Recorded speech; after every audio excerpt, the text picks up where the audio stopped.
বন্ধুকে আপনার বাড়িতে নিয়ে আসলেন। এখন আপনি যদি দেখা না দেন, আপনি বাড়িতে না থাকেন, তাহলে এই বন্ধু কষ্ট পাবেন না সুখ পাবেন?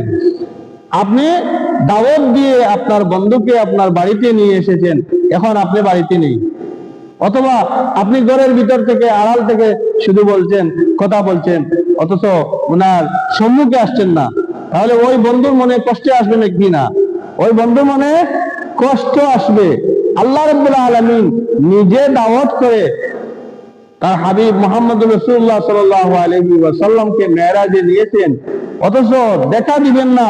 এটা কি হয়? আল্লাহ রাব্বুল আলামিন দেখা দিয়েছেন।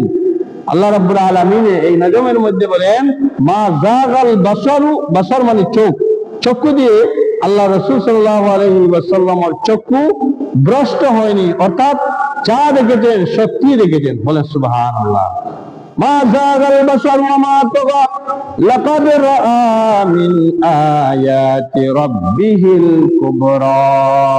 রাআ মানে দেখা, রাআ মানে দেখা, লাকাদ রাআ মিন আয়াতি আল্লাহ রাব্বুল আলামিনের নিদর্শন, রাব্বিহিল কুবরা সবচেয়ে বড় নিদর্শন, আল্লাহ রাব্বুল আলামিনের সবচেয়ে বড় নিদর্শন আল্লাহর হাবিব মুহাম্মদ রাসূলুল্লাহ সাল্লাল্লাহু আলাইহি ওয়াসাল্লাম মেরাজ রজনীতে দেখেছিলেন।